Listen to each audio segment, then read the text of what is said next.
अनाज पर, राम मंदिर पर, मंदिर मस्जिद पर, जात पर, 5 किलो अनाज पर, सिलेंडर पर, शौचालय पर, तो छूटेगा कैसे ये कुकर्म? नहीं छूटने वाला। कई बार लोगों को लगता है कि हम वोट तो ठीक है दे रहे हैं, नेता लोग कामें नहीं कर रहा है, किसको हम लोग वोट दें?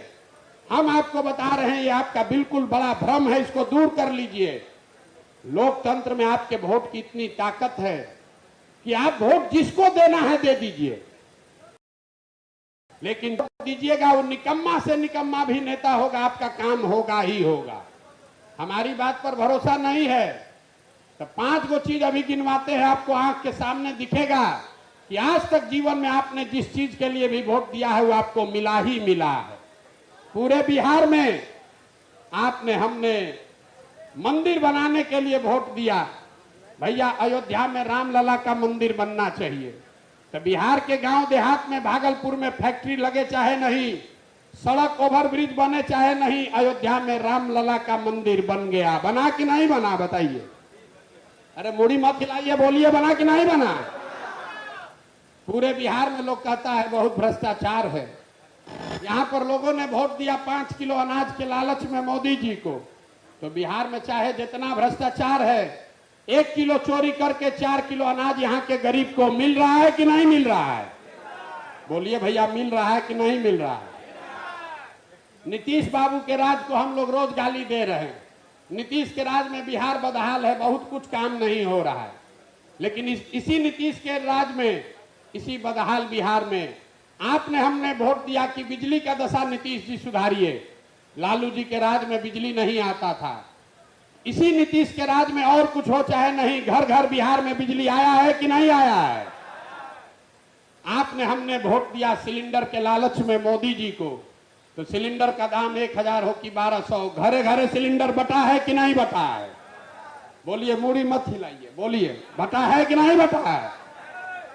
आपने हमने मोदी जी को वोट दिया ये कहानी सुन के कि मोदी जी ने गुजरात में बड़ा विकास किया है। हम आपको बता रहे हैं बिल्कुल मोदी जी ने गुजरात में विकास किया है। गुजरात में एक शहर है सूरत, एक अकेले सूरत में 5 लाख बिहार का लड़का मजदूरी कर रहा है। आपने मोदी जी का कहानी सुन के वोट दिया कि मोदी जी ने गुजरात में बहुत विकास किया है, तो आप जरा सोच के बताइए कि गुजरात में फैक्ट्री चल रही है कि नहीं, 1 लाख करोड़ का बुलेट ट्रेन बन रहा है कि नहीं, और पूरे बिहार से बच्चे जाकर गुजरात में मजदूरी कर रहे हैं कि नहीं कर रहे हैं? तो किस बात पर आपने वोट दिया जो आपको नहीं मिला, वो आप हमको बता दीजिए, हम आपकी बात मान लेंगे। बोइएगा बबूल तो आम कहां से खाइएगा? वोट दीजिएगा मंदिर बनाने के लिए, आप सोचिएगा कि यहाँ फैक्ट्री लग जाए, नहीं हो सकता है, नहीं हो सकता है। यही बात बताने के लिए पैदल पैदल घूम रहे हैं। 2 बरस से, आपकी बात छोड़ दीजिए, हमारा घर वाला भी कहता है कितना बढ़िया जिंदगी चल रहा था, प्राइवेट प्लेन से चलते हैं, मुख्यमंत्री से नीचे किसी से मिलते नहीं है, काहे लिए छोड़ के गांव गांव घूम रहे हो? इसलिए घूम रहे हैं कि एहसास हुआ कि जिस मिट्टी में जन्म हुआ है, अगर इस मिट्टी का कर्ज चुकाने के लिए हम नहीं प्रयास करेंगे तो कौन प्रयास करेगा? इसलिए घूम रहे हैं। लोग कह रहा है कि बड़ा कठिन काम ले लिए। अरे भैया, बिहार सुधर नहीं सकता है, इसको आप बचा नहीं सकते हैं, कुछ कर लीजिए, लोग यहाँ नहीं सुधरेगा। हम आपको बता रहे हैं कि ये कठिन काम है, कोई नहीं करेगा, इसलिए हमको करना है, और किए बगैर मानेंगे नहीं। आप में से जो लोग हमको जानते हैं, आपको मालूम है, एक बार जिद ठान लिया है तो दुनिया इधर की उधर हो जाए, पीछे हटने वाले नहीं हैं। बिना बिहार को सुधारे हुए पीछे हटने वाले नहीं हैं। 2 बरस लगे कि 10 बरस लगे, बिल्कुल इसको सुधारा जा सकता है। आपसे अन्य विनय आग्रह करने आए हैं, विकल्प नहीं है, विकल्प नहीं है, ये रोना गाना बंद कीजिए। अगर बिहार में विकल्प बनाना है तो आगे खड़े होइए। आप में वो क्षमता है, आप में वो ताकत है, और जरूरत भी आप ही को है। अगर बिहार को सुधारना है तो प्रयास आप कीजिए कि हम करें। प्रयास आज हो या 20 वर्ष के बाद हो, करना तो किसी न किसी बिहार के आदमी को ही पड़ेगा। कोई तमिलनाडु पंजाब से आने वाला नहीं है। बहुत जो यहाँ पैसे वाले लोग हैं वो सोच रहे हैं कि हमको क्या दिक्कत है, हमारा लड़का तो बंगलोर में पढ़िए रहा है, वही नौकरी बढ़िया करेगा। हम आपको बता रहे हैं, जो यहाँ पैसे वाले लोग हैं उनको ज्यादा दिक्कत है। जो गरीब का बच्चा है वो मजदूरी करने बाहर गया है, जब मजदूरी करने लायक शरीर नहीं रहेगा तो घर लौटेगा। लेकिन जो यहाँ पैसे वाले के लड़के हैं, एक बार पढ़ने के लिए नौकरी करने के लिए बाहर चला गया तो अब वापस लौट कर आने वाला नहीं है। आपके घर में भी कोई दिया बत्ती जलाने वाला भी नहीं बचेगा। हमारा बाबूजी बहुत बड़ा बड़ा घर बनवाए हैं, लेकिन आज उस घर में कोई दिया बत्ती जलाने वाला भी नहीं है। हम चाहे जितना बड़ा आदमी हो, हमारा लड़का बिहार लौट कर आने वाला नहीं है, क्योंकि यहाँ कोई व्यवस्था नहीं है। भैया अगर जहाज डूबेगा तो उसमें बैठा हुआ हर आदमी डूबेगा, उसमें अगड़े भी डूबेंगे, उसमें पिछड़े भी डूबेंगे, उसमें गरीब भी मरेगा, उसमें अमीर भी मरेंगे। तो जो लोग पैसे वाले हैं, बुद्धिजीवी हैं, जिनमें कोई क्षमता है, आपकी हमारी ये ज्यादा जिम्मेवारी है कि समाज को डूबने से, बिहार को डूबने से बचाइए, नहीं तो आपका भी भला होने वाला नहीं है। इसीलिए ये अभियान चला रहे हैं। इसको दल में परिवर्तित करेंगे 2 तारीख को, और आने वाले विधानसभा चुनाव में आपकी मदद से 243, याद रखिए 242 नहीं। लोग कहता है भैया गठबंधन किससे होगा, किसका वोट काटिएगा। बहुत लोग आंकड़ा गिन रहा है कि इंडिया का वोट काटेंगे कि एनडीए का वोट काटेंगे। हम आपको लिख के दे रहे हैं, जो चुनाव के बारे में कहेंगे होगा, जो कहेंगे वो होगा। ना वोट इंडिया का कटेगा ना एनडीए का कटेगा, दोनों को इस बार काट के जनता साफ करने वाली। कोई नहीं बचने वाला है, कोई नहीं बचने वाला है। जनता इतना त्रस्त हो गई है, वो जनसुराज को वोट दे ना दे, लेकिन हर आदमी कह रहा भैया बिहार में बदलाव होना चाहिए। होना चाहिए कि नहीं होना चाहिए? सोच के बताइए, बिहार में बदलाव होना चाहिए कि नहीं होना चाहिए?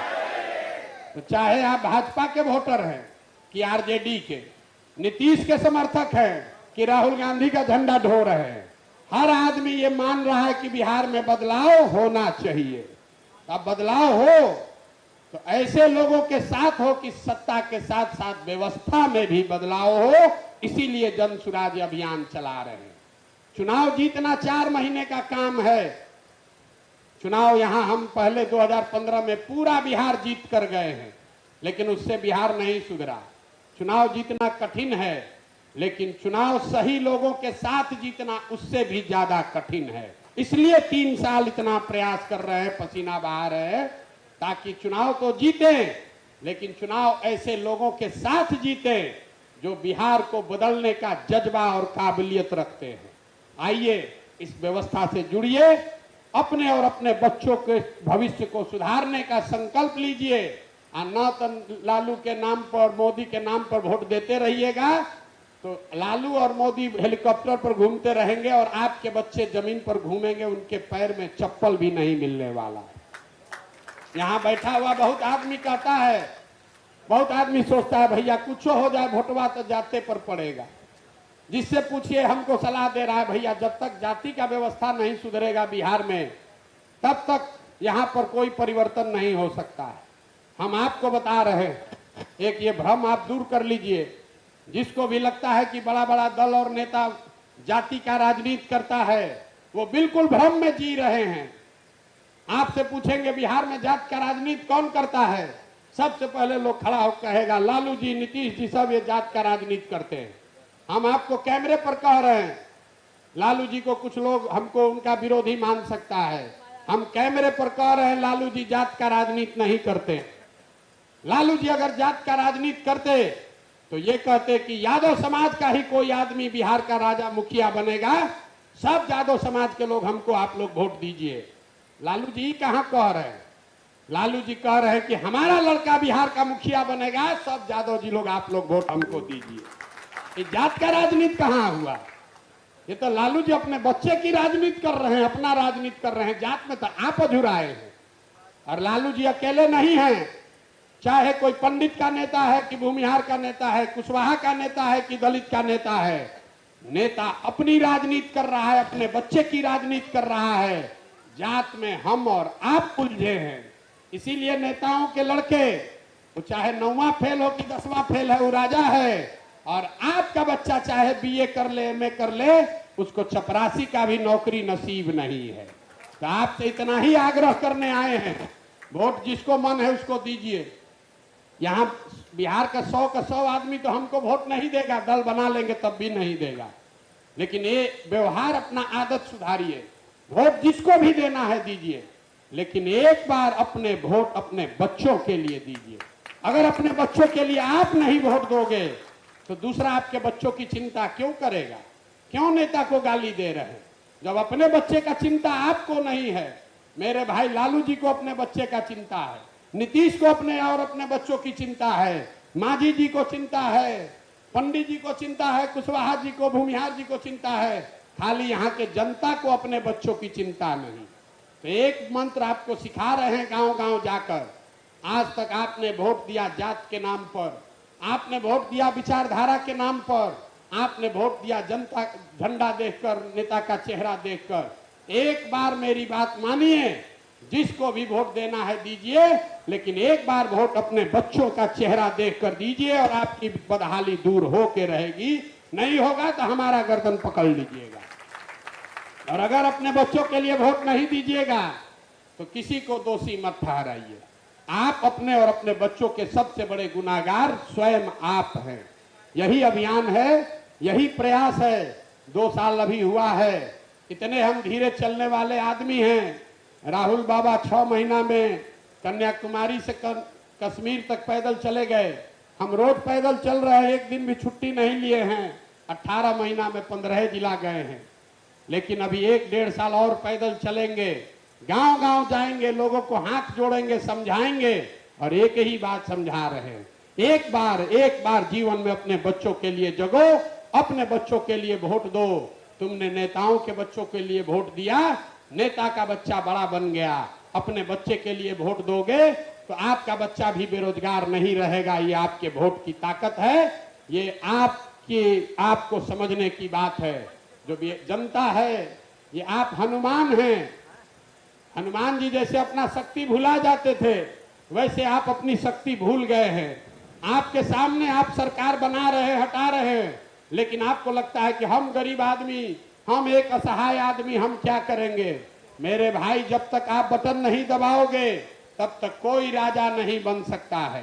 तो एक बार बटन अपने बच्चों के लिए दबाइए और अपने बच्चों का तकदीर सुधारिए। यही अभियान है। आप आए, आपने हमारी बात सुनी, इसके लिए बहुत बहुत धन्यवाद। जनता का सुंदर राज। अब एक बार प्रशांत किशोर जी के लिए जोरदार ताली बजाइए, आदरणीय प्रशांत। नमस्कार, धन्यवाद आप सबका यहाँ आने के लिए। आज आपसे मिलने का अवसर मिला है। ये पदयात्रा का हिस्सा है, लेकिन ये पदयात्रा नहीं है। पदयात्रा के जरिए मैं अभी मधेपुरा में ही हूँ। 18 महीने हम लोग पैदल चले हैं, 15 जिलों को पार करके अभी मैं मधेपुरा में हूँ। और आपके जिले भागलपुर में आने में अभी 5 से 6 महीने और लगेंगे। जब आपके जिले में आएंगे तो यहाँ 20-25 दिन रहेंगे। आपके गांव